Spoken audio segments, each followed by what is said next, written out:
There is a pattern in history that repeats with such precision it almost seems scripted. 3 times in the last century alone, ordinary people, millions of them, woke up one morning to discover their savings had vanished. Not gradually, not with warning. Overnight, and right now, at this very moment, the world is following the same sequence. The stages are identical. The indicators are flashing. The only difference is that this time, most people still believe it can't happen to them. Germany. 1923. A school teacher in Berlin receives her monthly salary on a Friday afternoon.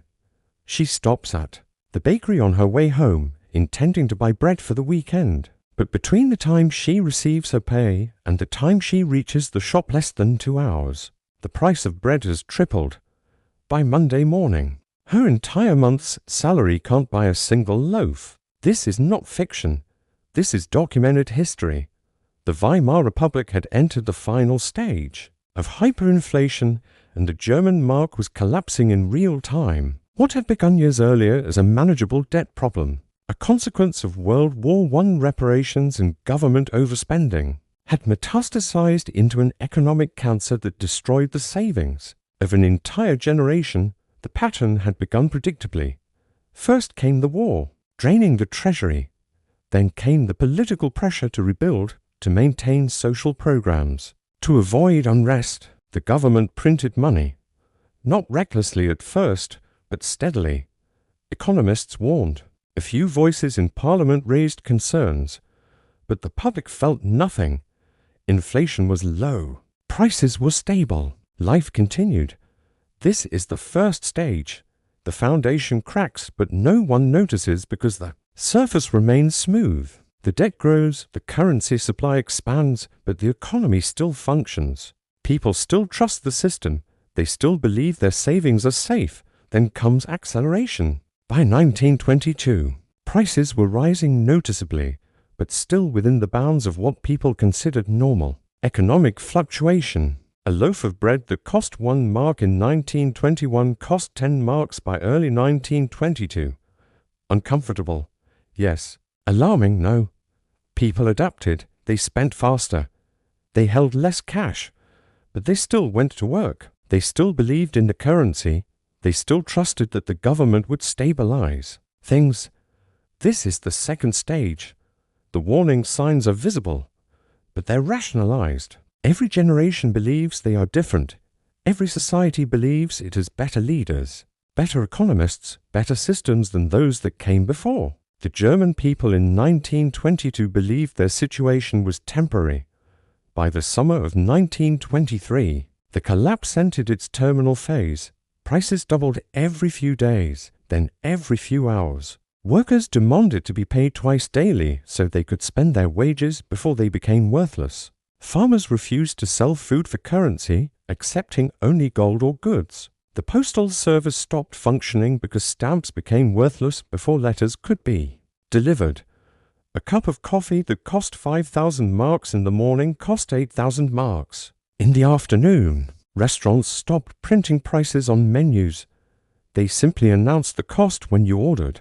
By November 1923, $1 was worth 4.2 trillion marks. The life savings of millions, pensions, bonds, cash deposits evaporated. An entire middle class was destroyed in months. This is not theory. This is historical fact. And the pattern did not die in Germany. Zimbabwe, 2008. Robert Mugabe's government had been printing money for years to fund land redistribution programs and maintain political loyalty among key supporters. For years, the economy absorbed it. Inflation rose slowly from single digits to double digits. But life continued. Businesses adapted. People coped. The first cracks appeared in the early 2000s, when agricultural production collapsed after the seizure of commercial farms. Export revenue dried up. Foreign currency became scarce. The government printed more money to cover the shortfall. By 2006, inflation reached 1,000% annually. Economists warned of catastrophe. The government ignored them. Citizens began holding US dollars and South African rand. But most still kept their savings in Zimbabwean dollars, still trusted the banks. still believed the system would stabilize. The acceleration began in 2007. Monthly inflation became weekly inflation, then daily. By 2008, Zimbabwe was experiencing the second worst hyperinflation in recorded history. The central bank issued a $100 trillion note. It could buy 3 eggs. Teachers and nurses stopped going to work because their salaries were worthless. By the time they received them, hospitals ran out of supplies because vendors refused to accept payment in local currency. The elderly, those who had saved for decades in pension funds and bank accounts, watched their life's work evaporate in real time. The pattern had repeated exactly. Overspending, currency expansion, rationalization, acceleration, collapse. The math never lies. When a government creates more currency than its economy produces in value, the currency loses purchasing power. This is not ideology. This is arithmetic. But societies ignore it because the early stages feel manageable. The public sees rising prices, but they also see rising wages. They see higher costs, but also higher asset values. Their house is worth more. Their stocks are up. They feel wealthier, even as the foundation beneath them crumbles. This is the illusion that precedes every collapse. Nominal wealth rises while real wealth evaporates. Argentina, 2001. For a decade, Argentina had pegged its peso to the US dollar at a 1-to-1 exchange rate. This created stability. Foreign investment poured in. The economy boomed. The middle class expanded. People believed Argentina had finally escaped its history of currency crises and inflation. They saved in pesos, they trusted the banks, they trusted the peg. But behind the surface, the government was drowning in debt. Public spending far exceeded revenue. The peg forced the central bank to maintain dollar reserves to back every peso in circulation. But those reserves were being depleted. By 1999, the economy was contracting. By 2000, the government was borrowing frantically to maintain the illusion of stability. Economists warned the peg was unsustainable. The government insisted it was permanent. December 2001 arrived with terrifying speed. The government froze bank accounts, limiting withdrawals to prevent a run on the banks. Protests erupted in Buenos Aires. The middle class, realizing their savings were trapped, took to the streets. The president resigned. The peg collapsed. The peso lost 2/3 of its value within months. Those who had saved in pesos saw their purchasing power destroyed overnight. Retirement accounts, savings, investments gone. Not through fire or theft, but through policy. The pattern had repeated again. Unsustainable debt, expanding money supply, public trust. Sudden acceleration, systemic collapse. History repeats not because it has to, but because people never change. Every generation believes they are smarter. Every government believes their economists are better. Every population believes their currency is different. But the underlying mechanics are always identical. When spending exceeds productivity, when debt grows faster than GDP, when currency supply expands beyond economic output, the outcome is predetermined.